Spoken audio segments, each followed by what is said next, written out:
In 1959, America was stunned when action icon Sterling Hayden abducted his own children, hoisted the sails of the schooner Wanderer, and fled to the untamed shores of Tahiti. He was willing to become a federal criminal just to escape something far more ruthless than prison, the slave contracts of the studio system. But the tentacles of Hollywood did not surrender their cash cow easily. Dragged back to the mainland by the crushing weight of legal penalties, the man who made a living playing America's most fearless heroes was forced back in front of the cameras, ordered to swallow his agony and smile. It was a brutal slap in the face to the glittering cinematic dream, proving that the true price of Hollywood glory is selling your soul to a cold-blooded industrial machine. The American West was never conquered by rugged individuals on horseback.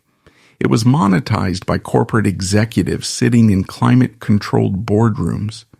They manufactured a profitable illusion of untouchable masculinity to sell theater tickets. You bought into the myth of the stoic cowboy because the studio system engineered it that way. Behind the silver screen, the real men wearing the Stetson hats were being systematically destroyed. These actors were not revered artists in the eyes of their employers. They were categorized strictly as disposable biological assets. The studios operated a relentless cinematic meat grinder designed for maximum financial extraction. Executives demanded relentless physical output with zero regard for human safety. This was a factory line, and the product was fake heroism bought with real blood. Sterling Hayden represented the ultimate raw material for this predatory machine. The executives looked at him and saw a towering, broad-shouldered commodity ready for packaging. They needed a man who looked like he could survive the harsh frontier. They ignored the crushing reality of how his physical frame was actually forged. His hardened exterior was not the result, au fait gym, but of grueling, unglamorous manual labor. He abandoned the safety of formal education at the age of 16. The classroom offered nothing to a restless mind, desperate for immediate autonomy. He traded textbooks for the brutal reality of the merchant marine fleet. Signing onto a Gloucester schooner meant accepting a life of constant physical jeopardy. He willingly entered a world where survival depended on muscle and endurance. The open ocean acted as a ruthless instructor. Freezing salt water stripped away any lingering illusions of a comfortable youth. Hauling canvas sails in gale-force winds tore the skin from his palms. He learned quickly that romanticizing the sea was a luxury for wealthy tourists. For a working sailor, the ocean was simply a violent, unpredictable employer. Every paycheck was earned through sheer physiological exhaustion. He endured sleep deprivation, malnutrition, and the constant threat of being swept overboard. This relentless environment hammered his personality into a grim, deeply practical pragmatism. He stopped viewing the world through the lens of dreams or aspirations. Life became a strict ledger of caloric expenditure against financial survival. He eventually clawed his way up the hierarchy to become a shipmaster. Commanding a vessel meant holding the lives of a working-class crew in his hands. It required a cold, calculating authority that no acting coach could ever teach. He navigated treacherous shipping lanes through sheer force of will. This was genuine, high-stakes leadership devoid of any theatrical glamour. When global conflict erupted, his maritime expertise made him a valuable military asset. He bypassed the standard infantry drafts and plunged straight into the covert operations of the OSS. The intelligence agency needed men accustomed to operating in isolated, lethal environments. They found a perfect candidate in a shipmaster who already understood the mechanics of survival. He was immediately designated for his irregular warfare behind enemy lines. The government dropped him by parachute directly into the jagged mountains of occupied Yugoslavia. There were no stunt doubles or safety harnesses in the freezing Balkan night. He hit the ground and immediately integrated with the partisan guerrilla forces. This was a theater of war defined by brutal ambushes and extreme deprivation. Death was a constant hovering reality, not a scripted plot point. He fought alongside men and women who were starving, bleeding, and desperate.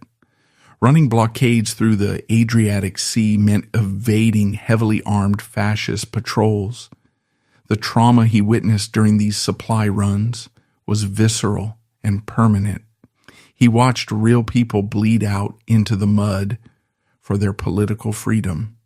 These experiences permanently severed his connection to polite, civilized society. The military command eventually pinned a silver star to his chest for extreme bravery. The medal acknowledged his willingness to sacrifice his life for the mission. Returning to American soil, he carried the invisible, heavy psychological wreckage of combat. He was a legitimate war hero walking through a country that could never understand his nightmares. He also returned with empty pockets. Financial destitution forced the decorated veteran to seek immediate employment. His towering physique and hardened jawline caught the attention of Paramount Pictures. Talent scouts operated like vultures, constantly scanning the populace for profitable aesthetics. They did not care about his combat trauma or his maritime credentials.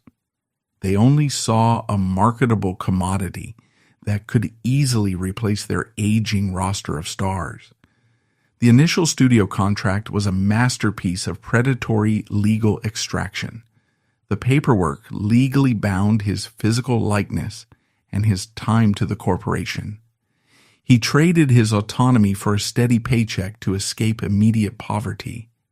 The executives immediately initiated a comprehensive identity assassination. The real traumatized D. Saylor was systematically erased to build a brand new public persona. They ordered him into the makeup chair to sanitize his rugged features. Studio dentists filed down his teeth to create a mathematically perfect, non-threatening smile.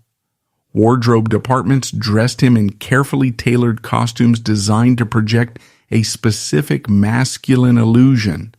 He was paraded in front of cameras like a prize stallion at an auction. The entire process was deeply humiliating for a man who had commanded ships and survived artillery fire. He quickly recognized the studio system for what it truly was. It was not an artistic collective, but a ruthless industrial manufacturing plant. He openly despised the directors who yelled orders from the safety of their folding chairs. These were soft men playing general, dictating the movements of a real soldier. The hypocrisy of the environment immediately bred a deep, venomous resentment within him. Being forced to project the macho trap became his daily psychological torture. The studio demanded he portray an invincible stoic cowboy who never felt pain. This corporate mandate explicitly forbade any display of human vulnerability on screen. He had to suppress his actual combat trauma to play a cartoonish version of a tough guy. The dissonance between his real nightmares and his scripted lines began to fracture his psyche. The physical demands of the factory floor were equally grueling. Shooting a Western meant standing in heavy wool costumes under blistering desert suns. If they shot indoors, banks of arc lights pushed the soundstage temperatures past 100 degrees. The sweat on his brow was constantly powdered over by frantic makeup assistants. He was treated exactly like a piece of leased machinery, expected to run without overheating. Executives enforced punishing daily schedules to maximize their production margins. 12 to 14-hour shifts were the standard baseline for these factory line workers.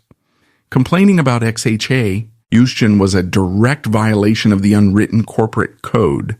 A biological asset that slowed down the production line faced immediate financial penalty. He learned to swallow the fatigue and hit his marks out of sheer economic self-preservation. He publicly stripped away the prestige of his new profession during press junkets.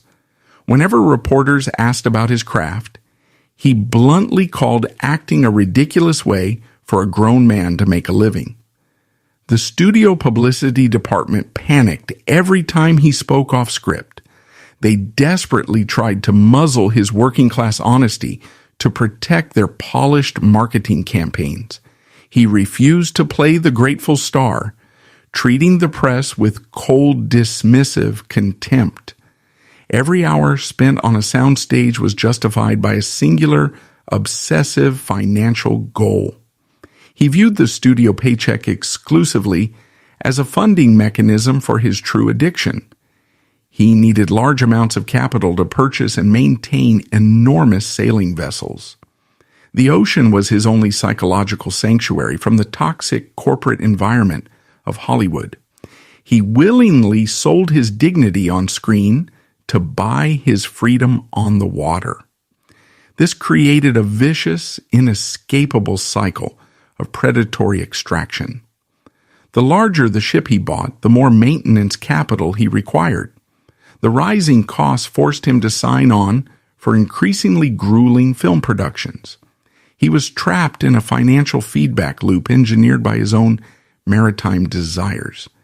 The executives knew he was desperate for cash, giving them ultimate leverage in every contract negotiation.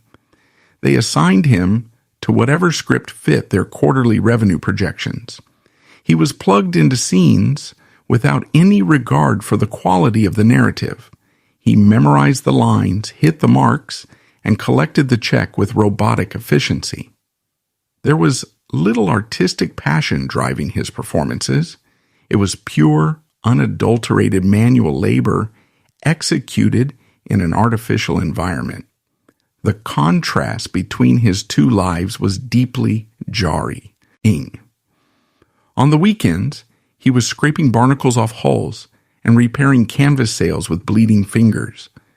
By Monday morning, he was sitting in a velvet-lined dressing room, having his hair styled. This schizophrenic existence prevented him from ever finding true stability. He was a captive laborer commuting between a sterile prison and the open sea. The men pulling the strings viewed his nautical obsession as a convenient weakness. They understood that a financially overextended actor is an obedient employee. They kept his wages just high enough to maintain his lifestyle, but never enough to secure outright independence. This calculated compensation strategy ensured he always had to return to the factory floor. He was essentially an indentured servant, bound by his own expensive thirst for the horizon. He began to view the camera lens as an instrument of corporate surveillance. It captured his manufactured image and transmitted it to millions of paying consumers. He felt a profound sense of fraudulence every time a fan praised his heroic on-screen deeds. They were worshiping a phantom generated by studio marketing divisions. The real man was just a tired sailor counting the minutes until the director yelled cut. The physical toll of the industry began to manifest rapidly. The endless hours of standing under harsh lighting degraded his eyesight and drained his vitality. He relied heavily on the studio's catering tables just to consume enough calories to stay upright. There were no union protections mandating adequate rest periods between brutal setups. He simply pushed his body until the producers decided they had extracted enough usable footage for the day. He sought out the company of the stuntmen and the grips during the mandatory breaks. These were the only honest laborers on the entire studio lot. They shared the same working-class mentality, trading their physical health for an hourly wage. He felt a deep, unspoken solidarity with the men who actually built the heavy sets. The executives in suits disgusted him with their clean hands and profit-driven spreadsheets. Every time he strapped on a prop revolver, he remembered the weight of a real weapon in Yugoslavia. The blanks fired on set echoed hollowly compared to the deafening roar of actual artillery. He was simulating violence for entertainment while carrying the memories of men who died violently for real. This emotional disconnect turned the act of performing into a deeply shameful exercise. He felt like a traitor to his fallen comrades every time he collected a studio paycheck. The relentless commodification of his body bred a dark, cynical sense of humor. He openly referred to himself as nothing more than a high-priced Hollywood pawn servicing the studio heads. He understood perfectly that he was selling his physical form to stimulate the fantasies of ticket buyers. There was no nobility in the transaction, only a cold exchange of currency for aesthetic appeal. The studios were the pimps, and he was the star attraction in their neon-lit brothel. Despite his internal disgust, the strategy worked perfectly for the corporate balance sheets. His films generated returns on investment, solidifying his status as a premium biological asset. The executives plastered his face on billboards across the country to drive merchandise sales.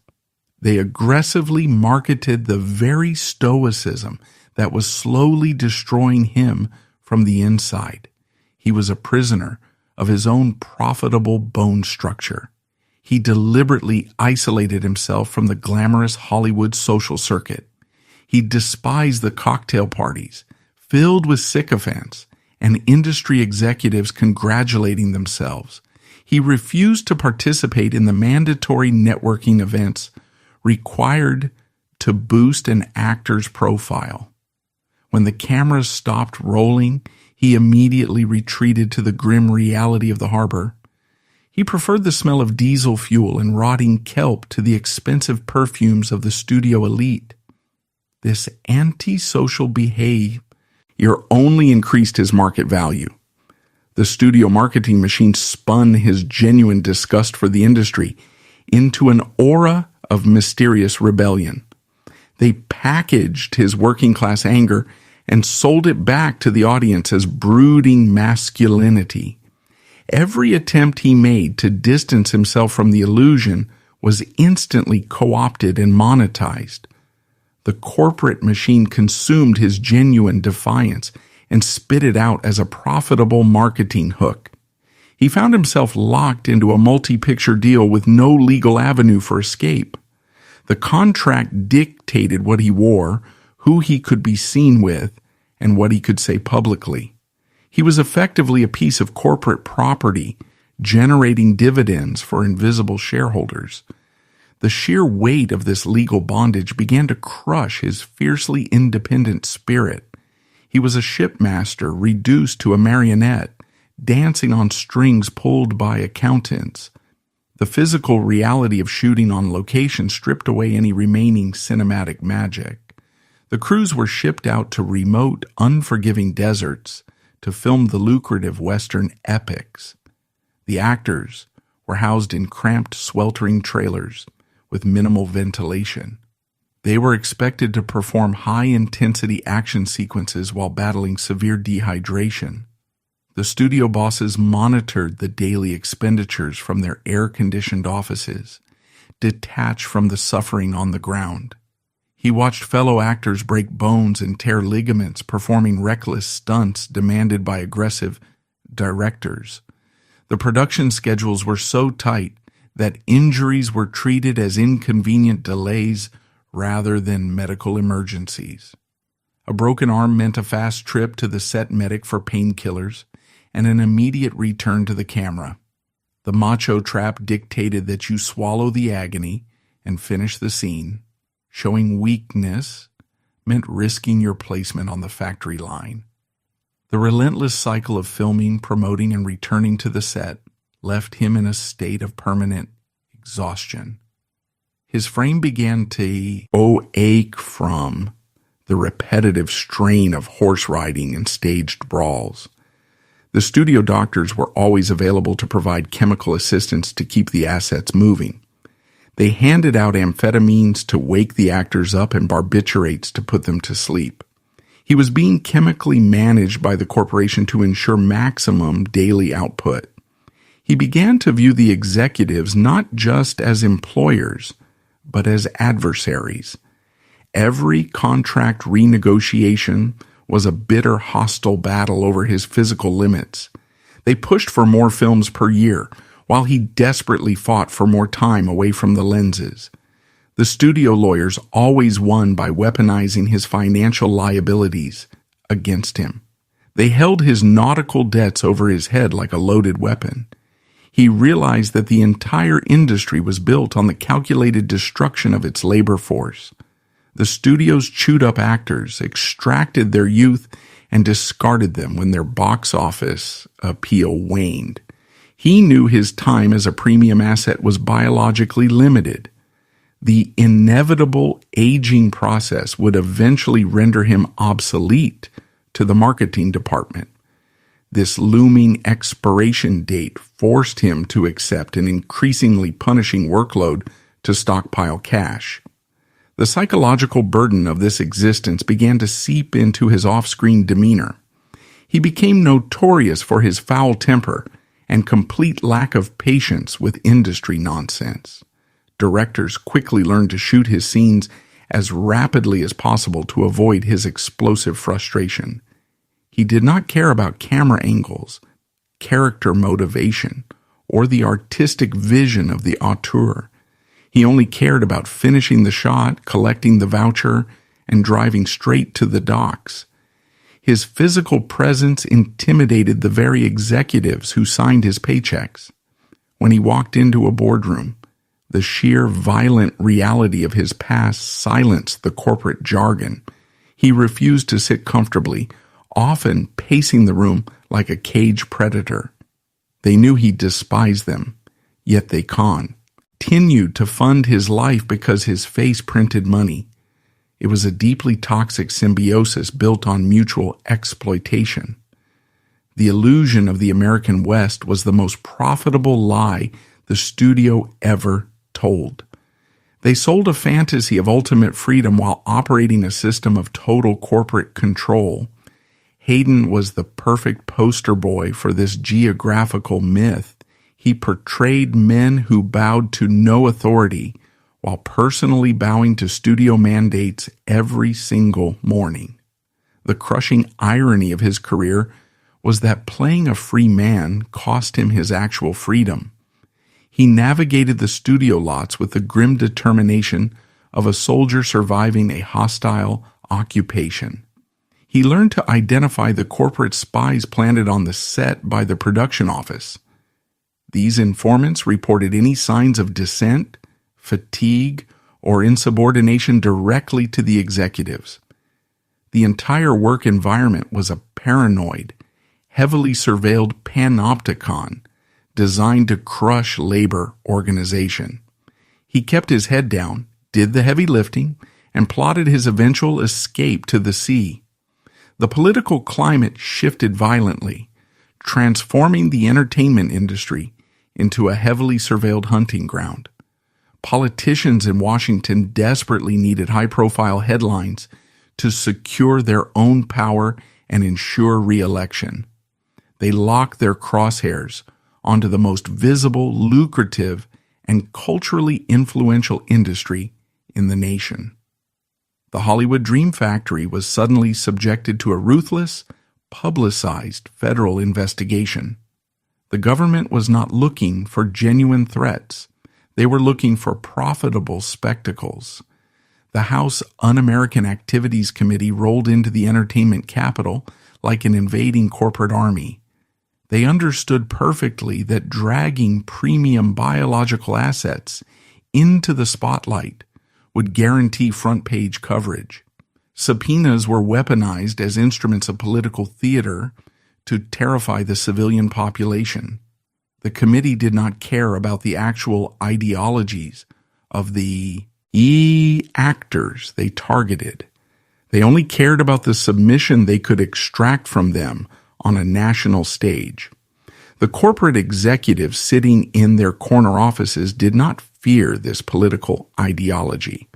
They were indifferent to the personal beliefs of the labor force assembling their products. What terrified the studio bosses was the sudden catastrophic threat to their ticket sales. Conservative activist groups began promising nationwide boycotts of any film featuring a suspected subversive. A boycott meant empty theaters, crashing stock prices, and the immediate evaporation of executive bonuses. To protect their profit margins, the studio heads convened in secret, smoke-filled boardrooms across the city. They engineered a ruthless corporate firewall designed to insulate their revenue streams. This firewall became universally known as the Hollywood Blacklist. It was never a patriotic document drafted to protect the nation from foreign influence. It was a cold, calculated ledger of systemic erasure designed to appease angry consumers. The mechanics of this blacklist were terrifyingly simple and brutally effective against the workforce. Anyone refusing to cooperate with the federal committee was immediately deemed a toxic financial liability. Their lucrative contracts were brutally severed without any severance or legal recourse. Their names were systematically erased from marquee posters, film credits, and union registries. They were financially starved out of the industry by a unified corporate cartel. Hayden found himself uniquely vulnerable to this sudden, violent shift in corporate policy. His maritime debts required a constant, uninterrupted flow of heavy studio cash. He was leveraged, operating from paycheck to paycheck despite his towering star status. The executives knew exactly how much capital he needed to keep his ships afloat. This crippling debt profile made him the perfect, compliant target for their new survival strategy. The federal summons à Chi arrived not as a dramatic plot twist, but as a sterile, terrifying legal document. It demanded his immediate appearance before the committee under the explicit threat of federal imprisonment. The stiff paper itself felt like a death warrant for his entire financial existence. He was a man who had stared down fascist gun barrels in freezing foreign mountains. Now, he was being broken by ambitious bureaucrats wielding nothing but legal paperwork. Studio lawyers immediately summoned the towering actor into the heavily guarded executive suites. There were no friendly discussions about legal defense strategies or constitutional rights. The corporate attorneys delivered a chilling, non-negotiable economic ultimatum across the mahogany table. He would either publicly name names or his career would be permanently terminated. The men who sold his invincible image to the public were now demanding his total humiliating submission. The studio explicitly demanded he drop the stoic cowboy persona and surrender to the political machine. The executives looked the former commando in the eye and promised financial ruin. They weaponized his own desperate need to provide for his family to force his compliance. They made it explicitly clear that a national boycott would render him unemployable in any industry. He was effectively held hostage by his own biological instinct to keep his children fed. The sheer indignity of the situation tore at the deepest foundations of his psychological stability. He was being ordered to betray his colleagues by soft men who had never seen a battlefield. The very corporation that profited from his rugged independence now required him to crawl. The hypocrisy in the boardroom was thick, suffocating, and focused on preserving capital. They sold him as an unbreakable hero while forcing him to his knees to protect their investments. The committee hearings themselves were rigged spectacles, designed exclusively to break solidarity among the workers.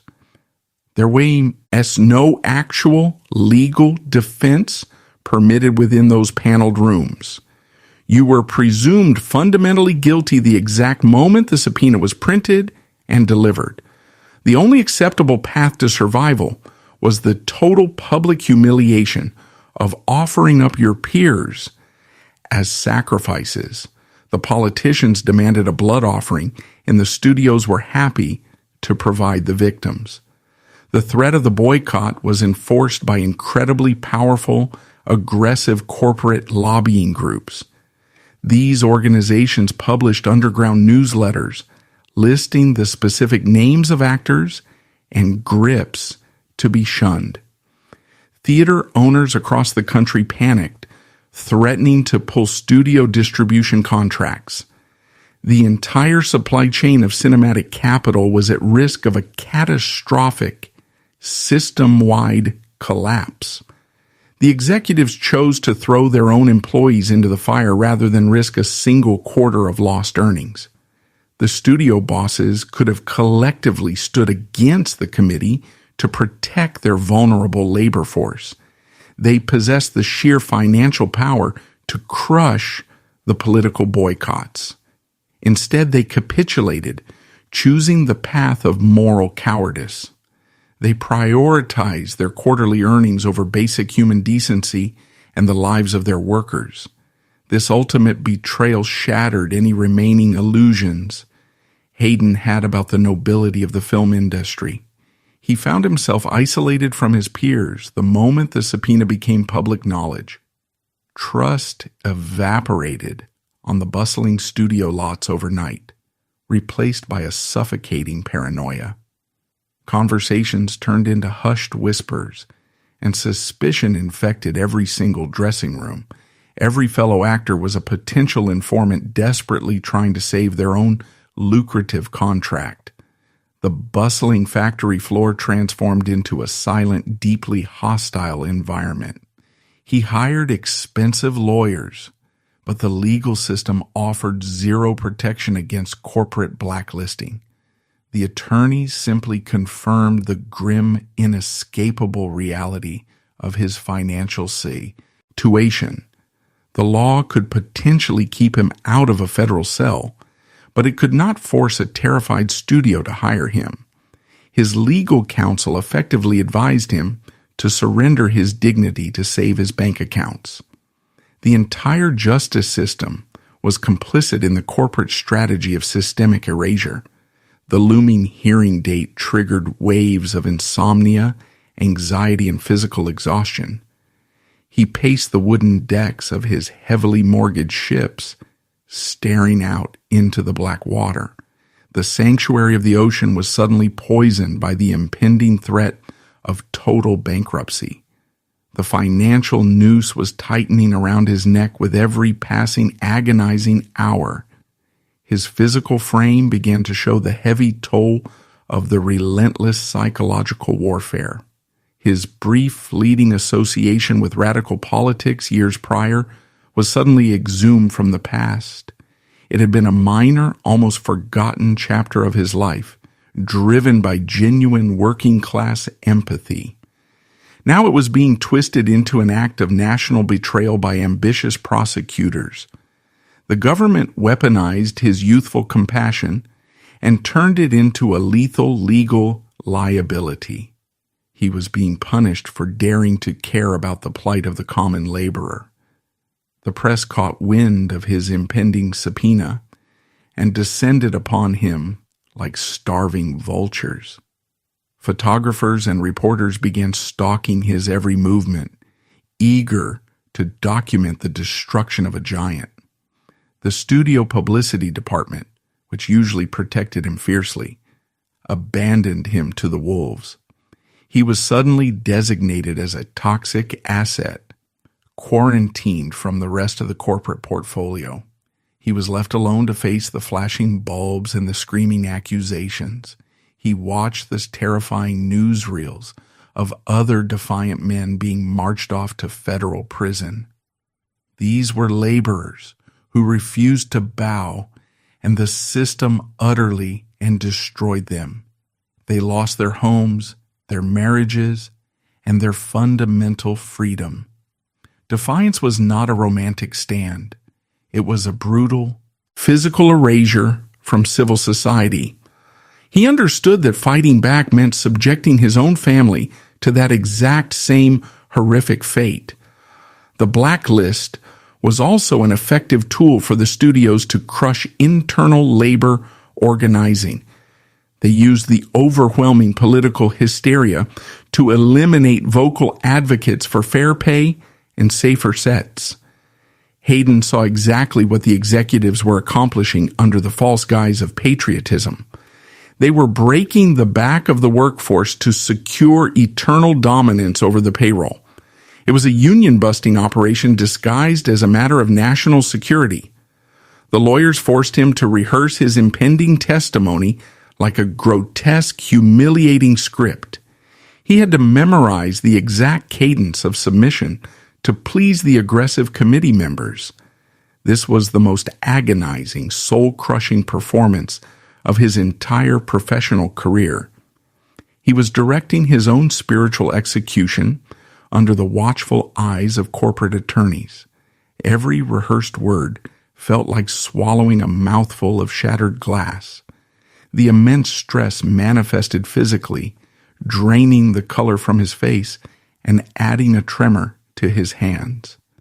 The studio makeup artist had to work frantically to hide the deep exhaustion under thick foundation.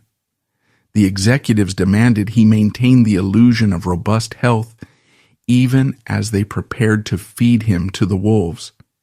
He was breaking down in real time, a biological asset, failing under extreme pressure. The macho facade was finally cracking under the weight of the corporate extortion. The final meeting with the studio brass offered no reprieve or comfort. They demanded concrete proof of his impending cooperation before they would greenlight his next project. His next vital paycheck was held hostage pending his performance in the Washington hearing room. The trap was perfectly, flawlessly set, leaving him with no avenues of escape. The tough guy was finally backed into a corner where his fists were useless. The countdown to the hearing stripped away everything except the raw, brutal instinct to survive. He weighed his personal honor against the immediate threat of seeing his family violently evicted. The realization that his heroic on-screen persona was worthless in the real world was devastating. He was just another expendable worker being squeezed dry by the relentless machinery of capitalism. The illusion of the independent cowboy was officially dead, replaced by the terrifying reality of a cornered man. The marble corridors of the federal building felt colder than the freezing waters of the Adriatic Sea. He walked toward the heavy oak doors of the committee room, flanked by a phalanx of silent attorneys. Flashbulbs erupted in a blinding, aggressive strobe light that offered lie nowhere to hide. Reporters shoved microphones toward his face, eager to record the exact moment a towering giant finally crumbled.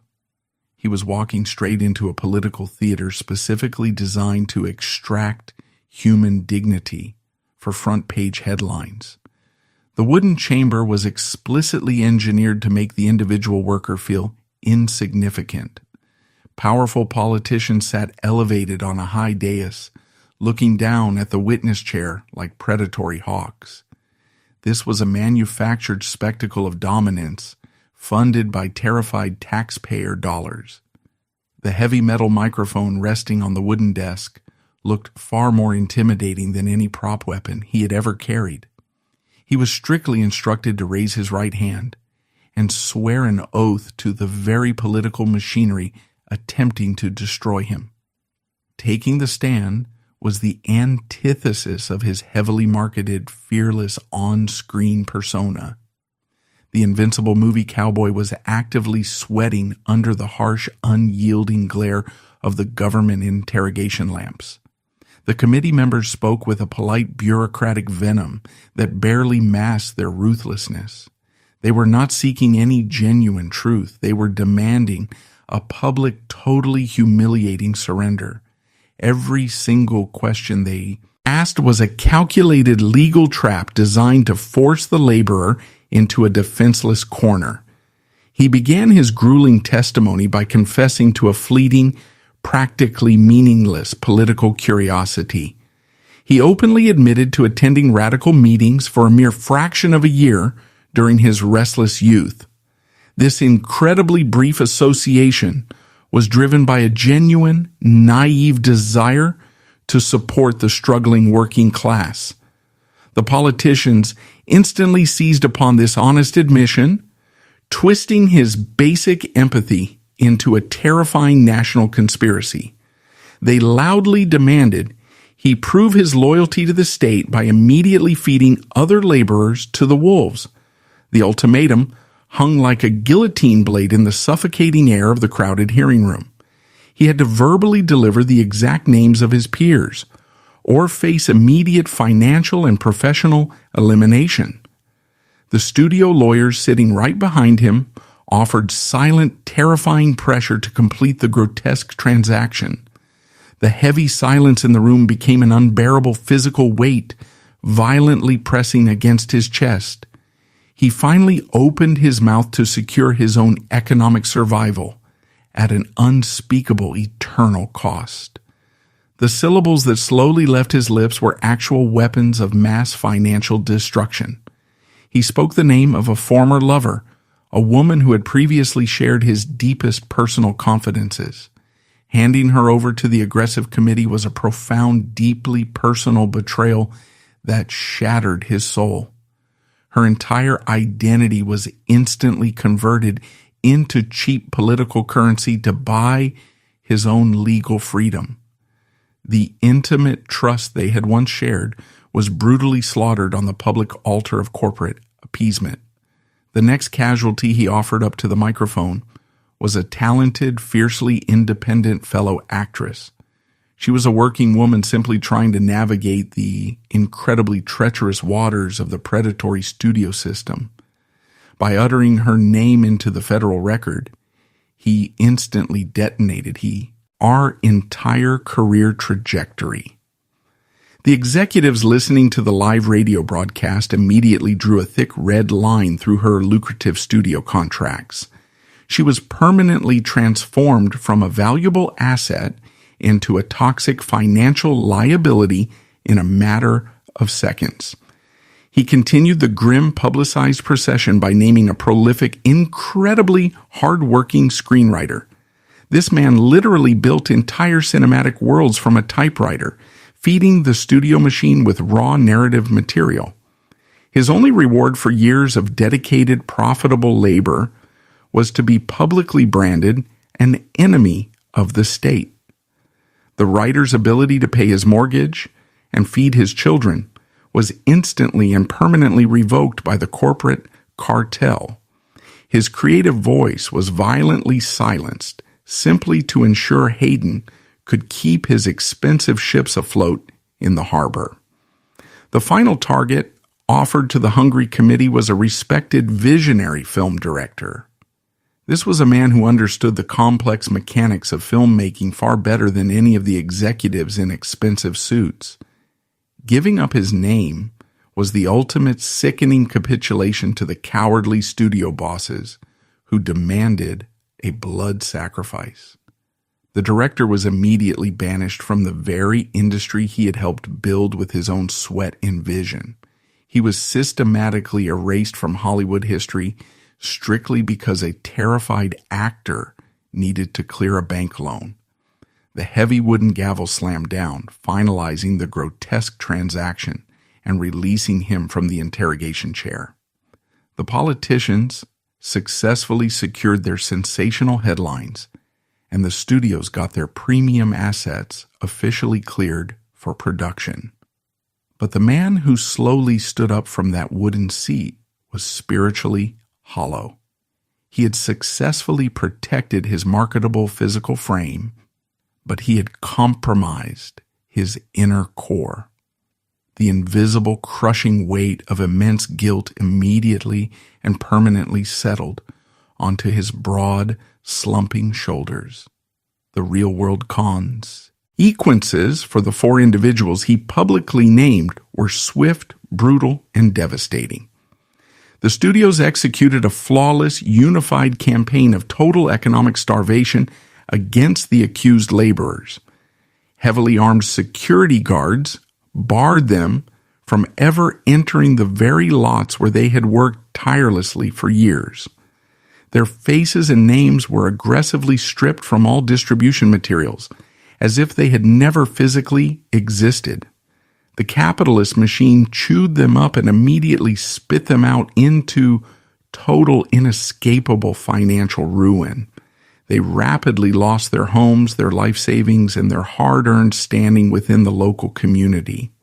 The sheer terror of being associated with them meant former friends actively crossed the street to avoid any contact. They were violently forced into menial, grueling manual labor jobs just to keep their families from starving. This was the true terrifying power of the corporate blacklist functioning exactly as it was designed. It was a perfectly executed strategy of civilian destruction, mandated by terrified corporate boards protecting their profit margins. Meanwhile, the deeply compromised actor who delivered their doom walked free with his studio contracts intact. The executives enthusiastically welcomed their compliant, thoroughly broken biological asset back to the busy factory floor. They immediately shoved him into wardrobe fittings for the very next lucrative Western epic on the production schedule. The staggering hypocrisy of strapping on a hero 6-shooter after committing an act of total cowardice was nauseating. He was strictly forced to play a man of unshakable honor while actively and rapidly rotting from the inside out. His incredibly expensive sailing vessels were successfully saved from the aggressive bank collectors, but they offered no relief. The polished wooden decks suddenly felt deeply tainted by the blood money used to finance their incredibly expensive maintenance. The open ocean, once his ultimate symbol of pure freedom, now felt like a vast, inescapable watery prison. He could sail his heavy ships to the ends of the earth, but he could never outrun the echoes of his own testimony. The financial survival he fought so desperately to secure tasted like bitter ash in his mouth. He began to experience a profound, visceral physical disgust every single time he looked into a dressing room mirror. The chiseled jawline and piercing eyes that the ticket-buying public actively worshipped now repulsed him. He saw exactly what the ruthless studio bosses saw: an obedient, easily manipulated, and pathetic biological tool. The rugged individualism he aggressively projected on the silver screen was exposed as a complete, profitable fraud. He had bent the knee to the men in suits when his defiance actually mattered the most. The relentless internal self-flagellation was far more brutal than any physical punishment the government could have ever inflicted. He fully recognized that he had traded the livelihoods of 4 innocent people to protect his own extravagant luxuries. The yachts, the sprawling estates, and the custom-tailored suits were all actively purchased with human misery. Every single luxury item he touched was a painful, physical reminder of his moral collapse. The guilt operated like a toxic acid, slowly and methodically eating away at his remaining sanity. He later documented this horrific psychological collapse with brutal, unflinching honesty in his own widely published writings. He explicitly stated that the general public could never truly comprehend the sheer crushing volume of his self-contempt. He refused to dress up his deep betrayal with convenient excuses about political pressure or heavy family obligations. He openly and plainly admitted that when the ultimate pressure was applied, he failed the test of basic humanity. He refused to sanitize his own failure. In his writings, he stripped away the heroic facade, explicitly stating that He had compromised his core integrity. He famously summarized his capitulation with brutal honesty. "I was a real daddy long legs of a worm when it came to the test." This grotesque, vivid imagery perfectly captured his complete devastating loss of masculine dignity and self-respect. The tough, hardened guy who fiercely fought fascists in Europe had willingly reduced himself to a groveling corporate informant. He desperately wanted the world to know that the heroic cinematic facade was irrevocably shattered beyond repair.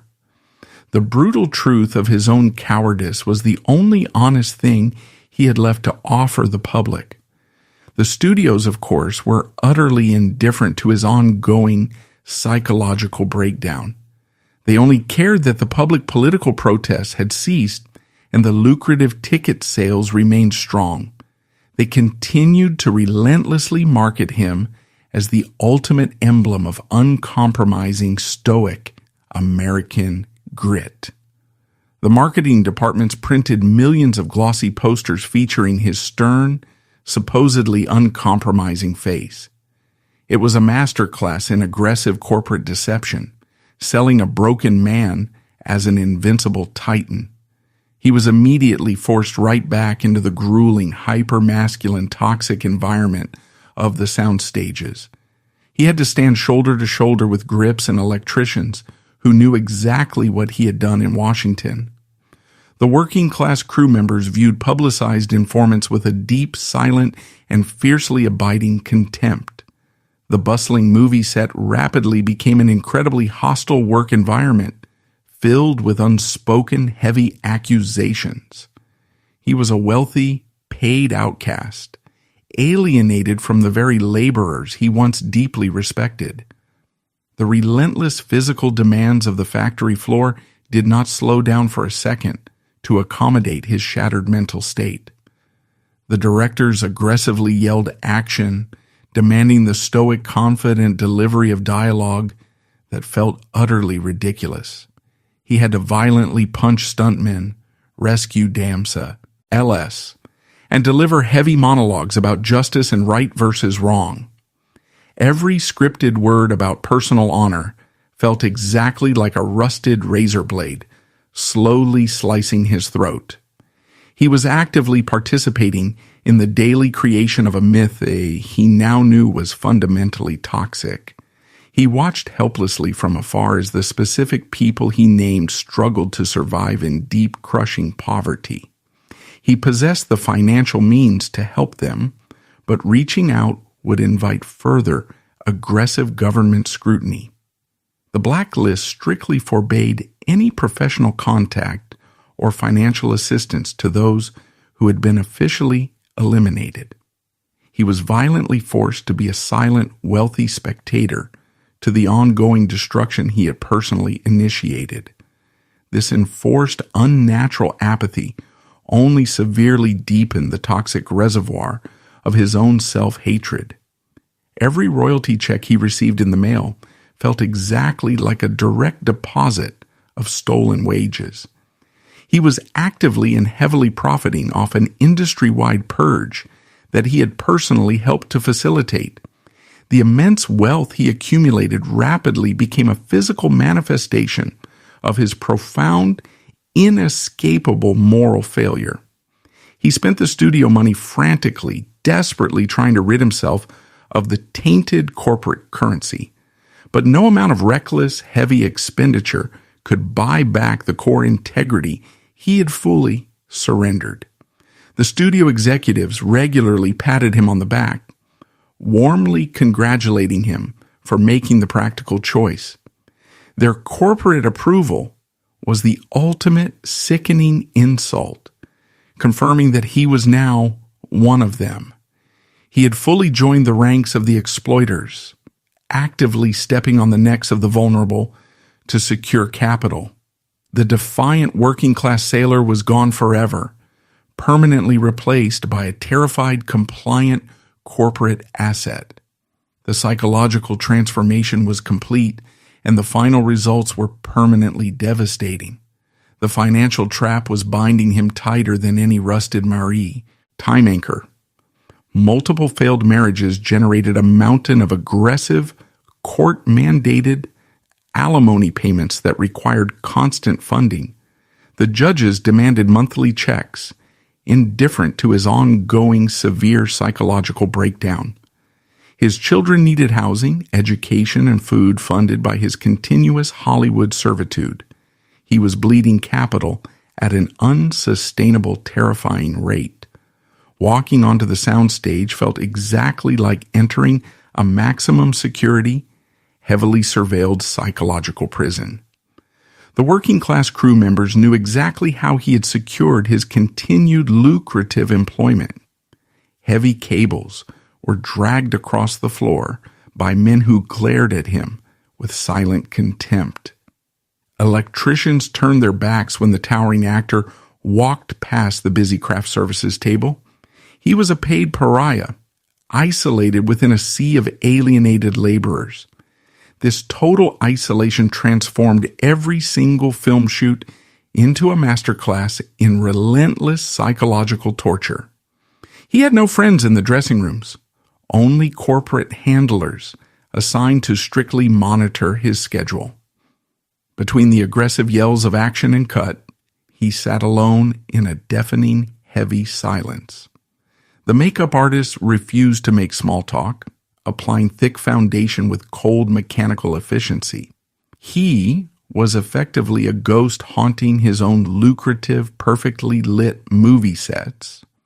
The physical toll of this stress began to heavily age his famous, heavily marketed features.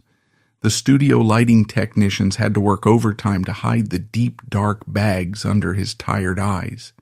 His frame began to carry a heavy, visible slump that the aggressive directors constantly had to correct. They ordered him to stand up straight and strictly project the invincible, profitable macho illusion. He was physically crumbling, but the corporate products strictly demanded unbreakable perfection on screen. An ambitious, demanding director named Stanley Kubrick recognized the immense value of this broken man.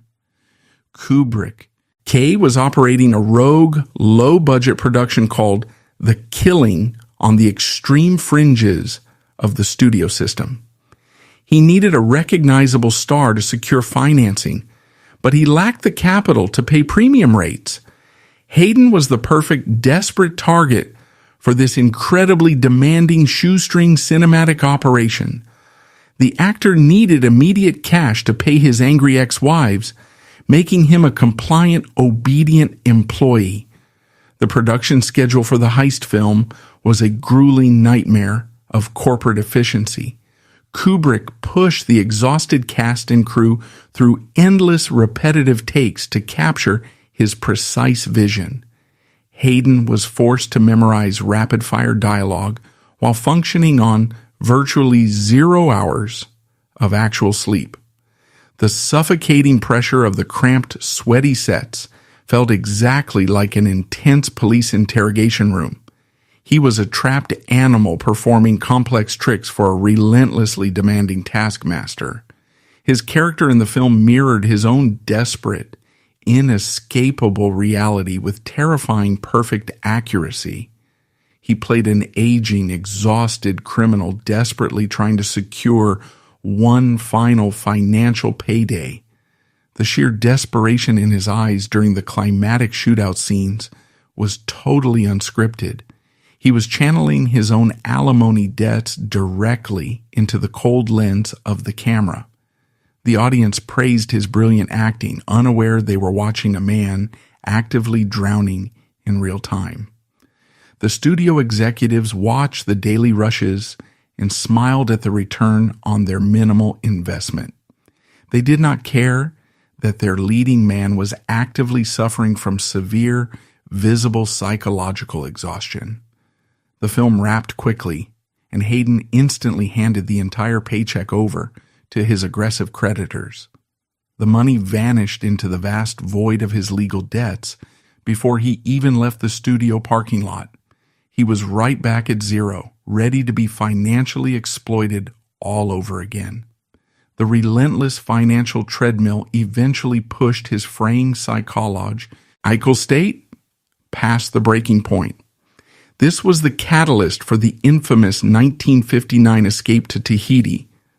Facing ruinous alimony and strict court orders dictating the custody of his children, the aging sailor had executed that final act of unadulterated defiance on the wanderer. It was a bold middle finger to the legal system and the terrified studio bosses who viewed him as runaway corporate property.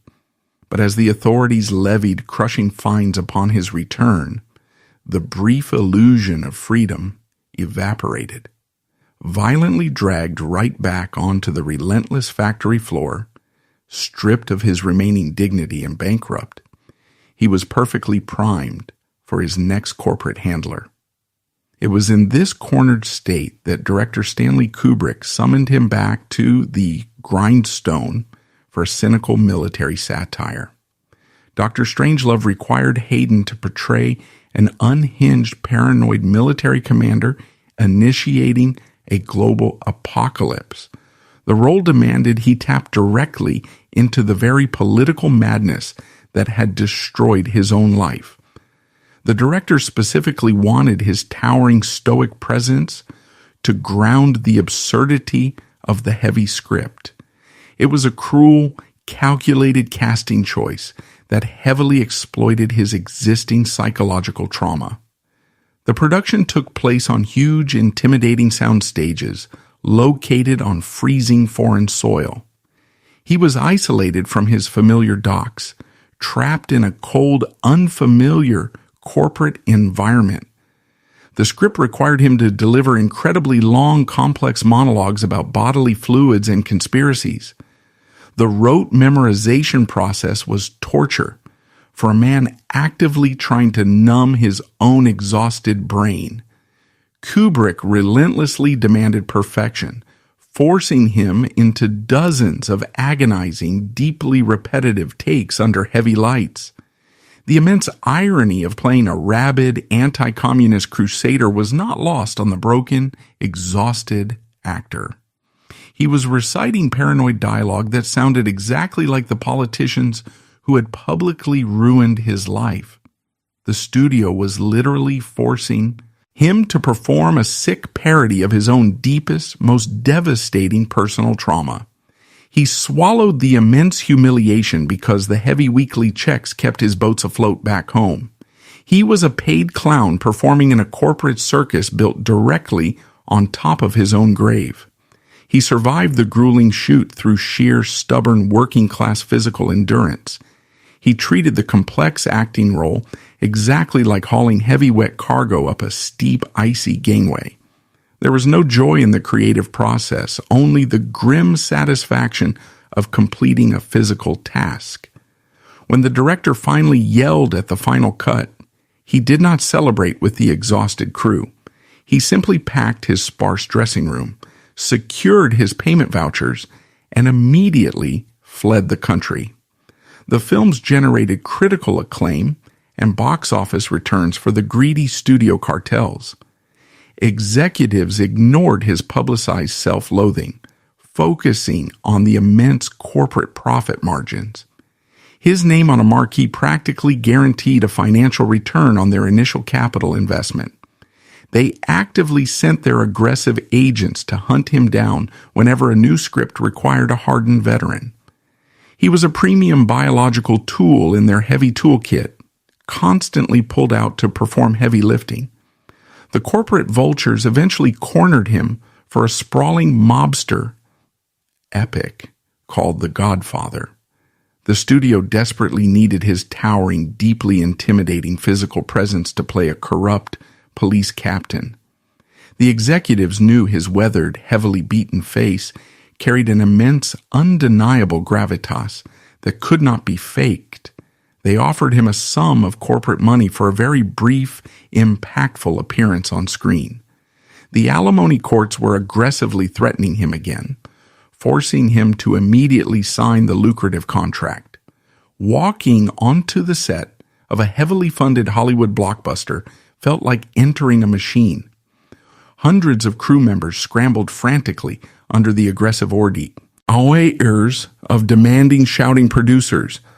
The sheer scale of the corporate operation made him feel incredibly small and expendable. He was just a tiny paid cog in a ruthless engine strictly designed to print money. The environment was sterile, totally devoid of any actual human connection or genuine working-class empathy. He was forced to stand in freezing weather while the crew spent hours setting up heavy, dangerous lighting rigs. His aging joints ached terribly, but the strict corporate schedule forbade any delays for actor comfort. He watched the young, eager actors pontificating about artistic method and character motivation with disgust. They were naive children who had not yet realized they were just fresh meat for the corporate grinder. He kept his mouth shut, saving his failing physical energy for the rolling cameras. The script required him to be violently confronted and ultimately eliminated in a small, cramped restaurant set. The physical mechanics of the sequence required precise timing and exhausting, deeply repetitive physical movements. He had to hit the hard floor over and over again, taking a toll on his frame. The sticky fake blood practically glued his expensive wardrobe to his heavily sweating, violently trembling skin. It was brutal, unglamorous. Manual labor executed under the blinding heat of studio arc lights. The director was demanding, constantly pushing the actors to their psychological limits. Hayden absorbed the aggressive direction with the cold, dead eyes of a traumatized veteran factory worker. He hit his precise marks, delivered the dialogue with heavy menace, and took the physical abuse perfectly. He was a total professional, giving the corporation exactly what they had paid heavily for. But inside, his spirit was totally hollowed out by the endless, grueling repetition of the industry. The irony of portraying a deeply corrupt authority figure, heavily enforcing a broken system, was utterly profound. He was playing a man who sold his badge for corporate cash, perfectly mirroring his own tragic reality. The studio executives practically cheered when they saw the incredibly raw, powerful footage in the daily screening room. They knew they had successfully extracted another profitable performance from their captive biological asset. They ignored the visible exhaustion radiating from his every physical movement on the silver screen. When his brief time on the factory floor concluded, he vanished before the final lights even cooled. There were no warm goodbyes or cast parties for the deeply broken, totally isolated giant. He simply collected his heavy life-saving paycheck and walked alone into the cold, uncaring night. The studio had successfully drained another pint of blood from his heavily battered, exhausted veins. He survived another brutal shift, but the corporate machine was already greedily preparing his next assignment. The paying audiences failed to notice the tragic decay happening right in front of them. They looked at the towering screen and saw exactly what the marketing department programmed them to see. They saw the ultimate, invincible masculine icon radiating complete power and unshakable frontier authority. They never saw the crushing debts, the total isolation, or the deep, devastating internal self-hatred. The corporate illusion was flawlessly executed at the direct, fatal expense of a human life. Operating a damaged biological asset required continuous chemical intervention. The sheer psychological terror of the sound stages mandated a reliable method of nervous system suppression. Hayden did not turn to liquor out of moral weakness. It was a utilitarian tool utilized to numb his fraying nerves. The studio executives turned a blind eye to the bottles hidden in his dressing room. A chemically subdued actor was far easier to control than an angry laborer. They treated his addiction exactly like filling a leased tractor with cheap fuel. As long as the asset EH hit its marks, the corporate bosses ignored the internal rot. The crushing weight of time eventually degraded his physical frame beyond studio repair. The towering giant collapsed into a fragile, heavily bearded ghost of his former glory. His commanding voice worn down by decades of cheap tobacco and quiet desperation. He spent his twilight years retreating to a barge in Europe before ultimately returning to Sausalito, California. In 1986, prostate cancer methodically shut down the heavily abused biological machinery. There were no studio executives rushing to his bedside, nor a cinematic shootout for a dramatic exit.